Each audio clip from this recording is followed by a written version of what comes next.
가족은 이 세상에서 가장 가까운 존재입니다. 태어날 때도 함께 했는데 죽을 때까지 어떤 방식으로든지 인연을 맺고 끝까지 함께 가는 존재들이에요. 그래서 요람에서 무덤까지라고 합니다.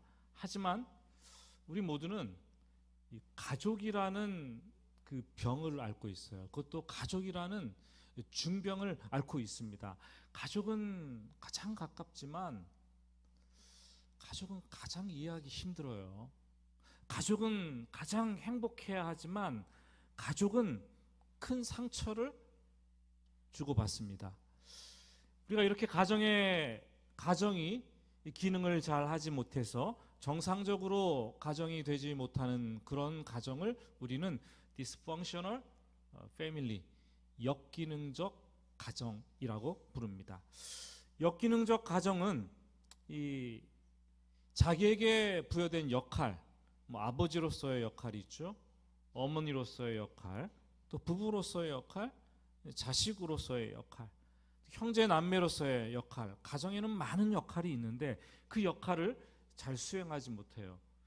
그래서 가정 안에 분노가 있고 갈등이 있고 폭력이 있고 우울을 느끼고 대화를 회피하기도 합니다. 또 어떤 가정은 알코올 중독 같은 참 위험한 가정 해체의 주된 요소가 되는 그런 어려움도 겪고 있습니다. 뭐 이런 것까지라고 생각할 수도, 가볍게 여길 수도 있지만 부모가 특정 자녀에게 과도하게 밀착되어 있고 집착하는, 그리고 헌신하는 것을 편애라고 하는데, 편애도 역기능 가정의 대표적인 특징 중에 하나입니다. 우리 흔히 얘기하죠. 열 손가락 깨물어서 어때요? 안 아픈 손가락 있나? 깨물어 봤어요. 제가 설교 준비하면서. 다 아프더라고요. 근데 더 아픈 게 있고 덜 아픈 손가락이 있더라고요. 자식들도 마찬가지인 것 같아요. 조사해보니까 이 부모의 편애가 있는데 가정마다 아버지의 70%, 어머니의 60%가 자녀 중 한 명을 더 좋아한다, 선호한다라는 결과가 나왔습니다. 근데 그 대부분 좋아하는 아이가 맏아들입니다. 이 부모의 편애가 얼마나 심각하느냐, 자녀에게 정서적으로 손상을 주는데 독립된 한 인격체로 자라가는 것을 막는다고 합니다. 어렵게 해요. 형제간에 불화가 많은 집들, 편애가 있는 가정일 가능성이 상당히 크다고 합니다. 그리고 이 아이들이 커서 가정을 이루면 이 결혼 생활도 악영향을 받게 되는데, 자라면서 부모로부터 부족하게 받았던 그 사랑을 배우자에게 받으려고 집착하게 된다라는 거죠. 그래서 배우자가 힘들어지고, 또 상대방에게 버림받을 것만 같은 이 불안과 두려움 때문에 그 평생 그런 감정을 가지고 어렵게 살아간다고 합니다. 여러분의 가정은 어떠십니까? 여러분, 가정은 사랑과 전쟁이에요. 그래서 많이 듣던 얘기죠. 사랑과 전쟁. 보이지 않는 가정의 문제 이면에 사탄이 움직이고 있는 영적 전쟁이 가정에서의 사랑과 전쟁입니다. 사탄은 첫사람 아담과 하와의 가정도 죄를 짓고 타락하게 만들었고, 가인이 동생 아벨을 들에서 쳐 죽이도록 형제 살인을 지로했습니다. 지금도 사탄은 가정을 무너뜨리려고 안간힘을 쓰고 있습니다. 부부는 성경에서는 한 몸이라고, 결혼해서 한 몸이 되었다고 진리를 말하고 있는데, 사탄은 세상 사람들에게 거짓말로 속삭입니다. 야, 부부는 남이야. 부부는 헤어지면 끝이야. 거짓말로 자꾸 갈등을 부추기고 문제를 삼아내는 거죠. 오늘 창세기 27장은 이 부모의 편애로 몸살을 앓고 있는 한 가정, 이삭의 가정을 우리에게 보여주고 있습니다. 노년에 이른 이삭이 큰아들 이삭을 축복하려고 하는데 그때 총성 없는 전쟁이 그 가정에 일어나는 것을 보게 됩니다. 1절 한번 볼까요? 1절을 보시면 이삭이 나이가 많아 눈이 어두워 잘 보지 못하더니 2절 볼까요? 내가 이제 늙어 어느 날 죽을는지 알지 못하니. 이 창세기 26장과 27장 사이에 여러분 37년이라는 세월이 흐릅니다. 그래서 이삭은 어느덧 137세 나이에 이르게 됩니다. 눈이 어두워졌죠. 기력이 쇠하여졌죠. 그리고 직감하는 것은 내가 죽을 날이 가까워졌구나 생각하게 됩니다. 그렇지만 죽음은 아무도 모릅니다. 죽음은 순서 없이 가는 길입니다. 오죽하면 건강하면 70이요 골골 80이라고 하지 않겠습니까? 건강한 사람이 더 오래 살 것 같아요? 골골하다가 더 일찍 죽을 것 같아요? 그건 아무도 모를 일입니다. 어떤 분이 곧 돌아가신다고 해서 임종예배 드려달라고 해서 제가 가서 임종예배를 정말 전심으로 드리고 왔어요. 근데 안 돌아가세요. 한 달 돼도 안 돌아가시다. 그 후에 임종예배를 3번이나 더 드렸어요. 한 번 드린 걸로 좀 이렇게 상세하면 되는데 계속 죽을 것 같으면 임종예배 드려달라. 또 임종예배 드려달라. 그래 가서 임종예배를 드려야 되는 거예요. 여러분 실제로 이삭도 지금 137세에 자기가 죽을 것 같이 마치 생각을 하지만 마지막 그래서 유언을 남기지만 이때로부터 43년을 자그마치 더 살고 180세에 죽게 됩니다. 창세기 35장 28절 말씀에 기록이 되어 있어요. 여러분 나이 들면 언제 죽을지 모르죠. 떠날 준비를 해야 합니다. 유언장도 써놔야 돼요. 그리고 영정사진도 찍어놔야 돼요. 주변도 가능하면 깨끗하게 관계나 물질 관계도 다 이렇게 좀 정리를 해놔야 됩니다. 하지만 내가 나이 들어서 건강이 쇠약해졌다고 비관적으로 죽을 날만 손꼽아 기다리는 것, 손꼽으면서 기다리는 것, 이거 참 하지 말아야 될 일입니다. 최선을 다해서 그냥 하루하루를 살아내다가 하나님께서 어느 날 갑자기 덜컥 부르시면 그때 그냥 열심히 달려가서 와락 하나님 아버지의 품에 안기는 것, 그게 그리스도인들의 죽음이에요. 우리 시니어 어르신들도 많은데 죽음에 대해서 너무 두려워하지 마시고 남은 인생 그렇게 담대하게 살아내시기를 바랍니다. 인생을 떠날 때 마지막으로 꼭 해야 될 것이 있습니다. 이 땅에 남겨질 자손들을 축복하는 것입니다. 이것보다 더 중요한 게 뭐가 있겠습니까? 그래서 이삭은 큰아들 에서를 불러서 축복을 하려고 합니다. 내 아들아! 먼저 불러요. 내 아들아. 1절 보니까 내 아들아. 이 히브리어로 베니라는 단어인데 이것은 그냥 아들아 이러는 게 아니라 내 사랑하는, 내가 정말로 사랑하는 아들아. 사랑의 감정을 담아서 아들을 부르는 표현입니다. 아버지 이삭은 어렸을 때부터 에서를 편애하면서 끔찍하게 사랑했어요. 지금도 죽을 지경이 다 됐다 생각하면서 내 아들아 부릅니다. 죽기 전에 마음껏 내가 너에게 축복해 주려고 하는데 가서 짐승을 잡아서 별미를 한번 만들어 오라 부탁을 하는 거죠. 오늘 말씀 3절과 하반절과 4절을 읽어보면 지금 이삭의 마음이 어떤지 그냥 다 드러납니다.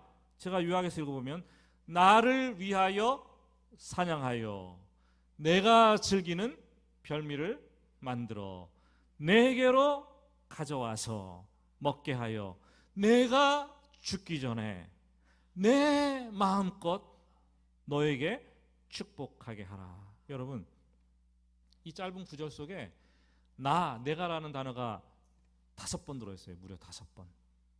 이삭은 지금 지극히 자기중심적이 되었습니다. 137세 된 이삭의 최고의 관심사는 자녀를 축복하는 것도 축복이지만 일단 자기에게 관심이 쏠려 있습니다. 자기예요. 축복도 중요하지만 먼저 자기가 좀 건강해져야 되겠고 내 입맛에 맞는 이 별미를 내가 먹어야겠다. 이 최대 관건이었어요.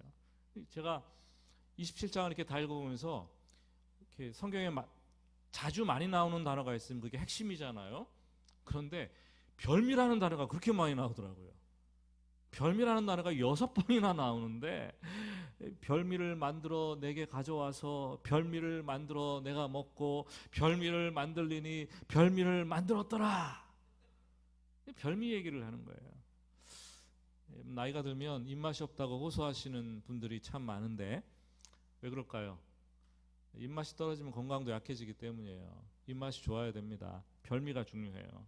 이삭은 아들에 대한 축복도 중요하지만 그것보다 먼저 자기 자신에 대한 건강, 이 별미에 관심을 가지게 되는 거죠. 정말 내가 마음껏 별미를 실컷 먹고 그 배부른 상태에서 한번 기분 좋게 내가 한번 너를 축복하겠다, 이렇게 얘기를 하고 있는 거죠. 여러분, 이 얘기를 들으면서 뭔가 좀 잘못됐다라는 생각이 들지는 않습니까?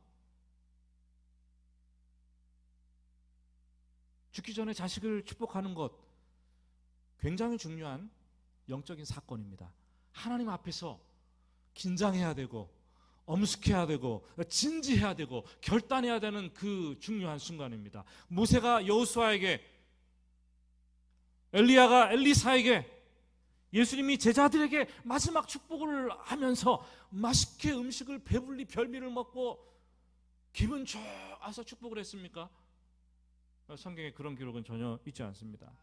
정말로 진지하게, 엄숙하게, 경건하게 기도하는 마음으로 영적으로 깨어서 다음 세대를 축복했습니다. 요즘 조국교회에 별미 축복이 그렇게 유행하고 있어요. 별미 축복. 축복기도 해준다고 말하면서 자꾸 나에게 별미를 갖고 오라 그러는 거예요. 별미를 갖고 와라. 마치 전 보러 가는데 복채를 두둑히 들고 가는 것과 똑같은 거죠. 봉투를 들고 가죠. 연말이 되면 성구영신 예배를 드리면서 교인들을 한 명씩 다 앞으로 나오게 합니다. 뭘 들고 나와요? 별미를 들고 나오게, 봉투를 들고 나오게 합니다. 강단 앞으로 나오면 거기에 축복기도 하고 안수기도를 하잖아요. 이게 교회 관행이 되어버렸어요. 관행이. 누가 기도해주러 오라고 하는데 뭐 얼마를 들고 오라는 거예요. 안수기도 받는데 돈 봉투 들고 오라는 거예요. 여러분, 그런 일을 하지 마세요. 예? 축복은 인간이 자기 것을 주는 것이 아니라 하나님께서 하나님의 것을 주시는 건데, 다만 하나님으로부터 축복이 이 사람에게 임하도록 소원하는 것, 그게 기도 아닙니까? 안수기도 아니에요? 축복기도 아닙니까? 축복을 받고 싶은데 별미가 없어서, 축복을 받고 싶은데 별미를 만들지 못해서 교회를 떠나간 신자들이 조국교회에 너무 많이 있어요. 예? 별미 안 만들어도 됩니다. 그냥 오세요. 이삭이 별미를 만들어서 배부르게 먹은 후에 기분 좋게 축복하겠다라는 것은 상당히 세속적인 발상 중에 하나입니다. 목사님들도 제대로 된 목사님이라면 설교하기 전에는 배 터지게 먹지 않아요. 배부르게 먹고 무슨 설교가 제대로 나오겠습니까? 배부르면 막 포만감이 넘치고 막 이렇게 영적으로 감각이 둔해지는데 말씀이 제대로 나오겠습니까? 둔해지죠. 오히려 안 먹고 조금 먹고 그리고 말씀을 전해야 되는 거 아니겠습니까? 참 안타깝죠. 틈만 나면 들에 나가서 고요한 가운데 하나님을 묵상하는 것을 즐겨했던 그 이삭. 몇 번이라도 이삭을 그 의무를 빼앗기면서도 의무를 양보했던 평화주의자였던 고결한 그 이삭. 이삭이 어쩌다가 이렇게 나의 건강, 나의 입맛, 나의 별미, 뭐 이런 것에 집착을 하게 되었겠습니까? 영적으로 둔감해진 노인이 되었다는 것에서 참으로 안타까움을 느낄 수밖에 없습니다. 여러분, 우리도 나이가 들어가면서 시니어 어르신들도 계신데 죄송합니다. 자기중심적이 되면 안 돼요. 영적으로 자꾸 이게 좁아지면 안 됩니다. 자꾸 지경을 넓혀가서 정말 하나님께서 원하시는 아름다운 삶을 더욱 살아내야 되는 거죠. 앞서 1절을 보면은 눈이 어두워 잘 보지 못했다고 말하는데 성경에서 눈이 어두워졌다는 것은 영적으로 통찰력이나 분별력을 잃었을 때 쓰는 표현들입니다. 하나님은 분명히 말했어요. 쌍둥이를 임신했을 때 리브가를 통해서 야, 큰 자가 어린 자를 섬기게 되리라 말씀하셨는데, 이삭은 지금 하나님의 말씀을 깡그리 무시합니다. 고대 근동의 관행처럼 자기가 사랑하는 큰 아들 장자에게 축복권을 다 주려고 그렇게 별미를 만들어 오라고 하고 있습니다. 5절을 한번 같이 읽어보겠습니다. 5절입니다. 이삭이 그의 아들 에서에게 말할 때에 리브가가 들었더니 에서가 사냥하여 오려고 들로 나가매. 그래서 원문을 보면은 참 재미있게도 들었다라는 그 리브가가 들었다라는 표현을 이 능동태 분사형으로 쓰고 있습니다. 히브리어 능동태 분사형은 한 번만 그런 것이 아니라 과거에 했던 동사를 반복해서 계속해서 지금까지 하고 있을 때 이 능동태 분사형을 쓰는데, 그러면 리브가가 오늘만 엿들었어요? 얼마나 엿들었어요? 틈날 때마다 이삭과 큰아들이 대화하는 것을 이게 들었다는 거예요. 이삭의 주특기는 뭡니까? 도청이에요. 도청을 그렇게 잘했어요. 지속적으로 남편과 아버지와 큰아들이 대화하는 것을 듣게 됩니다. 혹시 여러분들도 요즘 지금 배우자를 도청하시는 분들이 계세요? 네? 그럼 가지 마세요. 혹시 남자들이 많이 그러시는데 아내와 자식들이 대화하는 것을 안 들은 척하면서 엿듣는 분 계세요? 네? 여러분, 왜 우리가 말을 몰래 엿듣습니까? 그 이유는 부부간의 대화가 단절됐기 때문에, 부부간의 관계가 단절되었기 때문에, 서로 마음이 다쳤기 때문에 서로 방문을 꼭꼭 걸어 잠그고 따로 있는 시간을 보냅니다. 따로 잡니다. 가정의 중대사가 코앞인데도 대화도 하지 않고 의논도 하지 않습니다. 엿듣는 거죠. 그래서 그냥 뭐 말할 거 있으면 아들아, 아들에게 얘기하면 가서 전화라 그러고, 아들에게 들으려고 그러고, 귀담아 엿듣고. 대화가 사라지는 것은 부부관계에 적신호가 들어오는 것입니다. 하루에 10분만이라도 서로 얼굴과 눈을 보면서 부부간에 대화할 수 있는 그런 가정 되시기를 주님의 이름으로 축복합니다. 그렇지 않으면, 대화의 문을 닫으면 관계의 단절이라는 돌이킬 수 없는 강을 건너고 말아요. 여러분, 대화는 그렇게 중요한 거예요. 부부가 사이가 안 좋으면 이 대화가 사라질 뿐만 아니라 또 다른 하나 현상이 나타나는데, 그것은 이 배우자 대신 자식에게 집착을 하게 됩니다. 이삭이 에서에게 내 아들아 라고 불렀는데, 오늘 8절 말씀을 보시면 리브가가 야곱에게 말하면서 내 아들아 라고 부릅니다. 한 가족인데 에서는 이삭의 아들이고 야곱은 리브가의 아들인 거예요. 어려서부터 이 아버지와 큰아들, 어머니와 작은 아들이 연결되어서 집착하면서 서로 그 아들들은 경쟁하고 이겨야 되는 그런 관계가 되어버렸습니다. 안타깝지 않습니까? 리브가는 엿들은 얘기를 지금 야곱에게 전합니다. 아버지와 에서를 속이면서 합동작전을 펼치게 됩니다. 네가 빨리 가서 새끼염소 2마리를 가져오면 내가 별미를 만들어 줄 텐데 그것을 아버지께 갖다 드려서 형이 받을 축복을 네가 가져와야 된다. 사랑이라는 이름으로 자식에게 거짓말을 시키는 거예요. 아버지를 속이라 그러는 거예요. 이 야곱이 좀 새가슴이었어요. 그래가지고 어머니에게 말하죠. 내가 들통나면 아버지께 저주를 받을 텐데 어떻게 합니까? 두렵습니다. 그러니까 리브가가 말하기를, 리브가가 얼마나 이 대담하고 당찬 여인인지 모르겠습니다. 너의 저주는 내게 돌리라. 내 말만 따르고 너는 가서 그냥 해. 이때 야곱의 나이가 몇 살이었어요? 77살이었어요. 젊은 청년이 아닙니다. 이 나이에 엄마의 치마폭에 고이 쌓여가지고 엄마가 하라는 대로 조종을 당하면서 엄마가 벌을 대신 받겠다 이러니까 얼른 가가지고 염소 새끼를 잡아갖고 엄마에게 대령을 시킵니다. 이런 맘마보이가 있죠. 그런데 실제로 하나님께서 리브가를 벌하시게 됩니다. 속임수 때문에 거짓말이 탄로나서 야곱은 바단 아람 외삼촌의 집으로 멀리 도망가게 되고, 생전에 이 리브가는 다시 그 사랑했던 그 야곱을 한 번도 보지 못하는 이 비극을 맞이하게 되는 거죠. 이 거짓말과 속임수가 아무것도 아닌 것 같지만 이렇게 큰 비극적인 일을 초래하는 것을 우리는 성경에서 볼 수가 있습니다. 염소 새끼를 잡아서 별미를 만들고, 야곱의 이 손과 목이 매끈매끈하니까 그 잡은 털은 이 손에 또 붙이는 거예요. 털을 붙이느라고 얼마나 고생했겠어요. 그죠? 털 막 덕지덕지 붙이고 여기도 붙이고 여기도 붙이고 막 다 붙이고. 에서의 옷을 가져와서 입히고 아버지에게 들여보냅니다.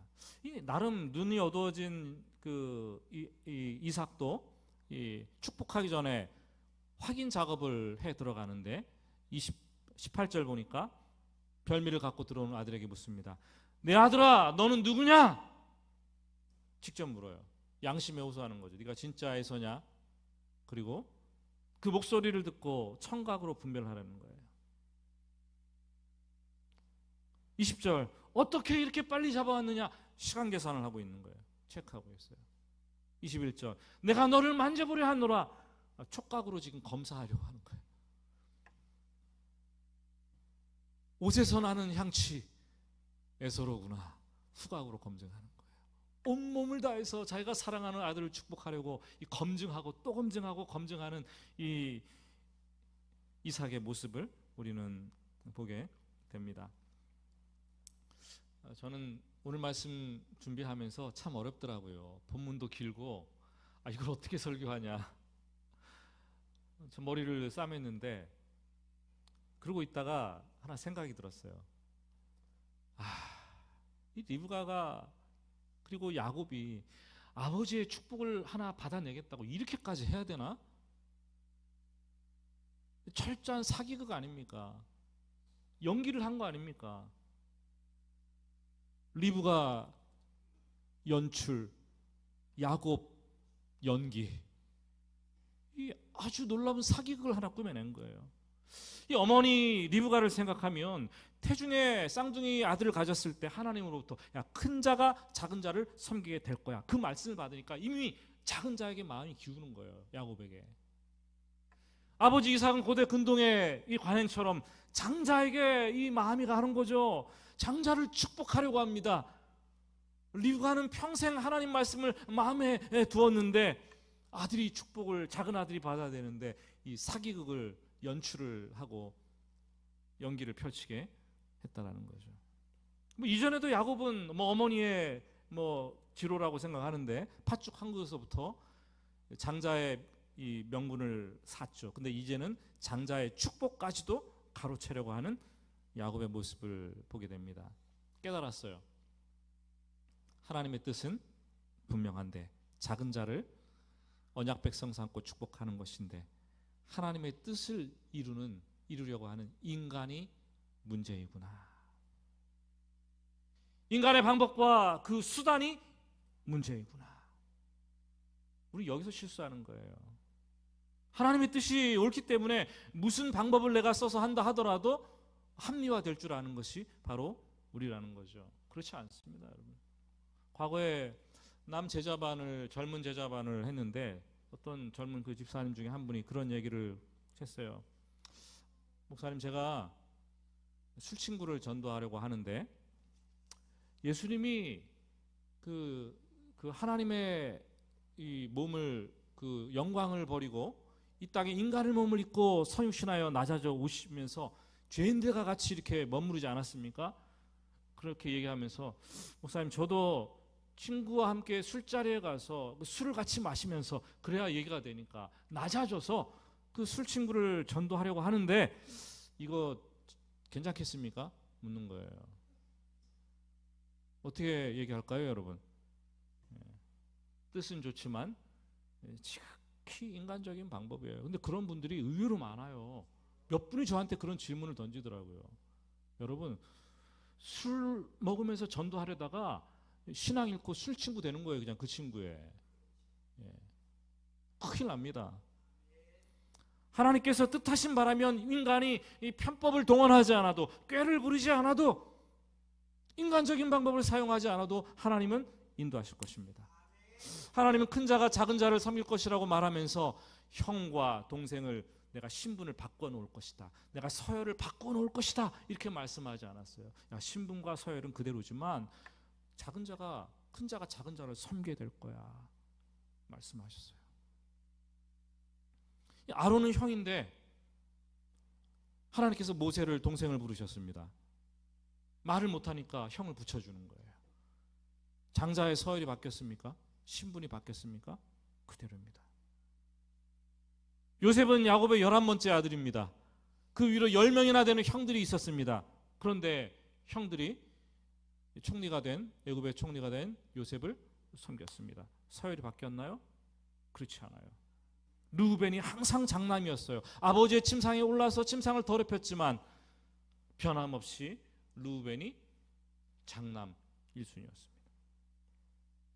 다윗은 어떤가요? 다윗은 말찌였어요. 위로 7명이나 형이 더 있었어요. 그런데 다윗이 왕이 되었습니다. 다 동생을 섬깁니다. 서열이 바뀌었나요? 언제나 장남은 엘리압이었어요. 그들은 하나님의 뜻으로, 하나님의 섭리와 하나님의 방법으로 시간이 지나니까 그냥 저절로 섬기는 자가 되었고 섬김을 받는 자가 되었더라는 거죠. 그런데 리브가는 지금 하나님의 뜻, 큰 자가 작은 자를 섬기는 것, 무조건 뺏어와야 된다, 장자의 명분을 뺏어와야 된다, 장자의 축복 가져와야 된다, 몽땅 다 빼앗겠다, 사기극을 연출했습니다. 굳이 그렇게 하지 않아도 하나님의 시간이 되면 어떤 방법으로든지 하나님께서 다 이루어 가실 거예요. 아브라함의 하나님, 이삭의 하나님, 야곱의 하나님으로 이어지는 이 하나님의 언약을 계승하게 하실 것이고 야곱을 축복하실 것입니다. 그것을 믿고 좀 기다려야 됐어요. 하나님의 뜻이 정해져 있는데 인간이 이렇게 움직이는 것은 욕심 때문에 그렇게 합니다. 아무리 아버지 이삭이 에서에게 장자권을 주고 축복권을 다 주었다 하더라도 하나님께서 거기에 구애받으시는 분이 아니십니다. 인생을 살면서 여러분 무엇을 얻으려고 그렇게 인간적인 방법을 사용하십니까? 무엇 때문에 그렇게 거짓과 속임수를 짜내고 계십니까? 그렇게 욕심낼 필요가 없어요. 하나님께서는 각 사람에게, 특히 믿는 사람들에게 이 정해진 그릇이 있습니다. 그 그릇에 때가 되면 하나님께 축복을 담아 주십니다. 하나님은 실수하지 않으십니다. 하나님은 여러분들을 실망시키지 않으십니다. 믿음으로 기다리고 순종하는 자에게 하나님은 하나님의 때에 정확하게 그 사람의 길을 열어주시고 순종하시는 분이십니다. 리브가와 야곱이 사기극을 벌였는데 어떻게 되었습니까? 결국 에서가 사냥터에 돌아와서 자기를 속였다는 사실을 알고 동생을 죽이려고 칼을 듭니다. 아버지 이삭은 배신감이 이만저만이 아니었습니다. 그때서야 리브가와 야곱은 정신이 번쩍 드는 거죠. 하지만 이미 때는 늦었습니다. 야곱은 이역말리 밧단 아람으로 도망가야 됐고 리브가는 사랑하는 아들과 생이별을 해야 했습니다. 그리고 20년이 지나서야 귀향을 하게 되는 걸 성경에 볼 수 있어요. 돌고 돌아가는 인생을 산 거죠. 그래서 야곱이 나중에 바로 왕 앞에 섰을 때 뭐라고 얘기합니까? 내 나그네 세월이 130년인데 내가 험악한 세월을 보냈습니다. 당하지 않아도 될 어려움을 당했습니다. 낭비하지 않아도 될 인생을 낭비하게 되었다는 거죠. 그렇지만 하나님은 야곱을 언약의 아들로 삼아 주십니다. 그게 하나님의 은혜예요. 말씀을 맺습니다. 이삭의 집안은 엮이는 가정의 집안입니다. 좀 심하게 말하면 콩가루 집안이에요. 콩가루 집안. 그럼에도 불구하고 하나님께서 하나님의 언약을 이삭을 통해서 야곱에게 신실하게 이어지게 하십니다. 성경은 그래서 아브라함, 이삭, 야곱의 하나님이라고 계속 반복을 합니다. 다행인 것은 우리가 하나님의 뜻을 무시하더라도, 리브가가 인간처럼 인간적인 편법과 방법과 수단을 사용한다 하더라도, 그래서 실패하고 넘어진다 하더라도 하나님은 결코 그 하나님의 사랑에서 우리를 놓아버리지 않습니다. 우리를 포기하지 않습니다. 우리를 놓지 않으십니다. 우리의 잘못으로 인해서 우리가 시간을 낭비하고 물질을 낭비하고 돌고 도는 인생을 막 갈 수 있을 것 같습니다. 그러나 하나님은 결국 그 모든 것이 합력하여 마지막에는 선을 이루시는 분이십니다. 우리의 실수, 우리의 실패, 우리의 잘못, 우리의 아픔, 우리의 고통 다 합력하여서 선을 이루시는 분이십니다. 좀 늦더라고도 걱정하지 마세요. 너무 괜찮아요. 괜찮아. 하나님의 선하심이 바로 여기에 있는 거예요.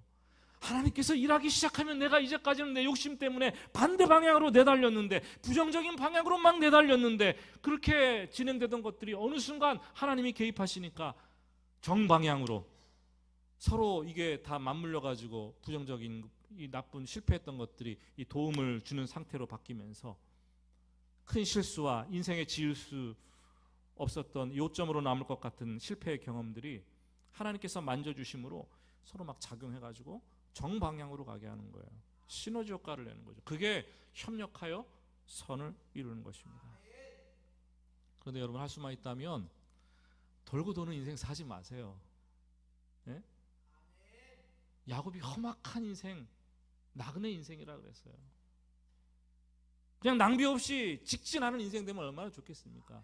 그러기 위해선 하나님의 뜻을 분별하고 하나님의 때를 기다리고 하나님의 방법대로 인생을 살아내야 될 것입니다. 혹 여러분 가운데 지금 보이는 것이 없는 분들 계십니까? 인생이 돌고 돈다는 느낌이 드십니까? 그래도 신실하신 하나님께서 그 하나님을 계획이 있으니까 하나님의 약속하심을 믿고 한 걸음씩 순종하면서 앞으로 나가게 되기를 예수님의 이름으로 축복합니다. 우리 같이 찬양하겠습니다.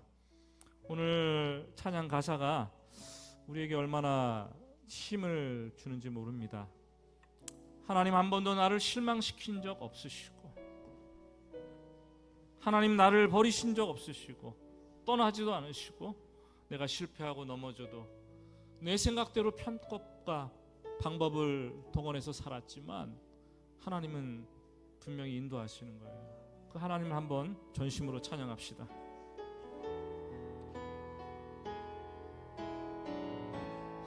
하나님 한 번도 나를 실망시킨 적 없으시고, 언제나 공평과 은혜로 나를 지키셨네. 다시 한번, 하나님 한 번도 나를, 하나님 한 번도 나를 실망시킨 적 없으시고, 언제나 공평과 은혜로 나를 지키시네.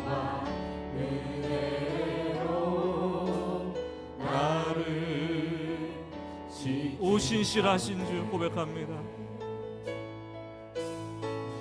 오 신실하신 주, 오 신실하신 주, 내 너를 떠나지도 않으리라, 내 너를 버리지도 않으리라, 약속하셨던 주님, 그 약속을 지키사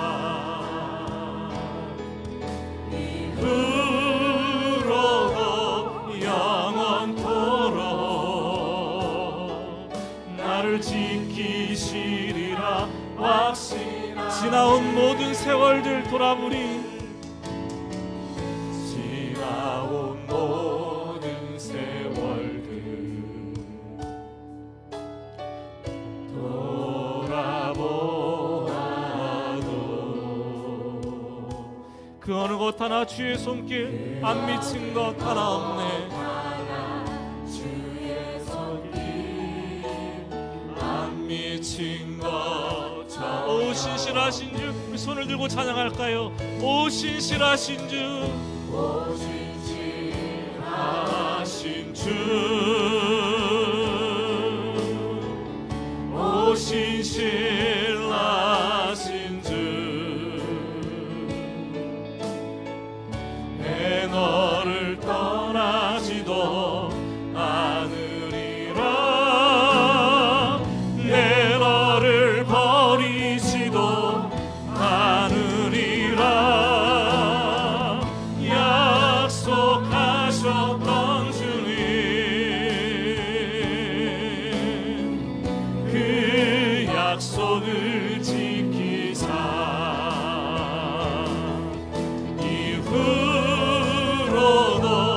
영원토록 나를 지키시리라. 와, 오 신실하신 주, 오 신실하신 주, 오 신실하신 주, 오 신실하신 주, 내 너를 떠나지도 않으리라, 내 너를 버리지도 않으리라, 약속하셨던 주님, 그 약속을 지키사 이후로도 영원토록 나를 지키시리라 확신하네. 우리 같이 기도합니다. 하나님은 실수가 없으신 분이십니다. 하나님은 실망시키지 않으시는 분이십니다. 더디고 답답해도 하나님의 뜻과 하나님의 일하심을 믿고 하나님의 방법대로 일하게 하소서.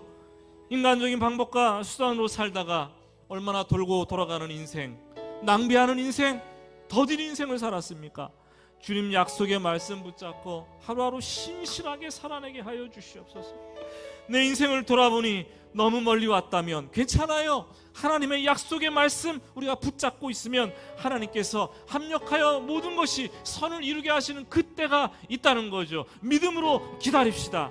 특히 부모 세대인 우리가 믿음의 계승자로서 부끄럽지 않게 행동하고 믿음의 유산을, 신앙을 자녀들에게 물려줍시다. 우리 같이 주님의 이름을 한번 부르고 합시면서 기도하겠습니다. 주여, 하나님 아버지, 이 시간 간절히 기도합니다. 아버지 하나님, 오늘 말씀을 통해서 고백하는 것은 하나님의 실수가 없는 분이심을 고백합니다. 실패하지 않으심을 고백합니다.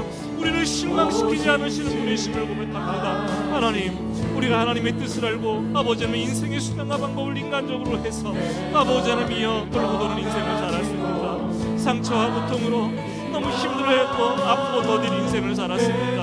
그러나 하나님의 뜻은 변함이 없는 줄 믿고 확신하오니 믿음으로 기다리며 신뢰하게 하여 주시옵소서. 하나님의 때가 된다면 하나님의 약속의 말씀이 이루어질 줄 믿고 확신하오니 너무 멀리 왔다면 아버지 앞에 들어가는 것은 힘들지라도 모든 것이 하나님의 때에 합력하여 선을 이루어질 줄 믿고 확신하오니 하나님 믿음으로 기다리는 인생 되게 하시고 하나님만 끝까지 붙든 인생 될 수 있도록 하나님 도와주시기를 간절히 원합니다. 아버지 하나님, 우리의 쓰러짐과 우리의 넘어짐과 우리의 아픔과 우리의 공고함이 있을지라도 하나님의 그 나를 놓은 사랑하는 그 손길이 결코 나를 놓지 않으며 포기하지 않으며 아버지 하나님을 참전시키지 않는 것을 믿습니다. 하나님 아버지, 오늘 말씀을 들으면서 아버지 하나님 다시 한번 마음을 다스리고 추스리고 일어나게 하시고 하나님 말씀에 아버지 하나님이 붙들고 일어나는 아버지 하나님 되게 하여 주시기를 바랍니다. 합력하여 손을 이룰 때를 기다리며 아버지 하나님 특별히 믿음의 계승자인 분들을 기억하셔서 아버지 하나님의 뜻을 특별하여 자신들에게 신앙과 믿음의 유산을 물려줄 수 있는 분이 될 수 있도록 주여 함께하여 주시기를 간절히 원합니다. 주님 간절히 원합니다. 이 시간에 아버지 하나님의 분간의 공기로 인해서 편애하고 깨어진 자식들의 아픔들이 있습니다. 하나님 지키시고 회복시키시며 온 가정의 건강과 회복과 허락하여 주시옵소서. 주님 확신하네.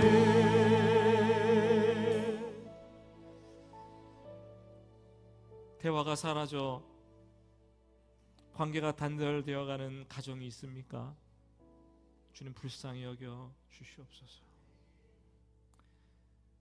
부모의 편애로 자식들이 경쟁하며 정서적으로 잘못되고 결혼생활까지 악영향을 끼침을 받는 그런 가정들이 있습니까? 마음 열고 용서를 구하고 용서하고 회복해야 되는 은혜를 허락하여 주시옵소서. 인생을 돌아보니 내가 잘못하고 실수로 속임수로 인간적인 방법을 동원했기에 돌고 돌아가는 인생을 사는 가정이 있다면 하나님 위로하여 주시고 이제부터 하나님의 때를 기다리고 하나님을 신뢰하며 나아가는 인생 될 수 있도록 축복하여 주시옵소서. 자녀들에게 무엇을 물려주겠습니까? 세상의 다른 것들 물질 말고 하나님을 믿는 실한 믿음을 계승시킬 수 있는 믿음의 부모 되게 하여 주시옵소서. 예수님의 이름으로 축복하며 기도합니다. 아멘.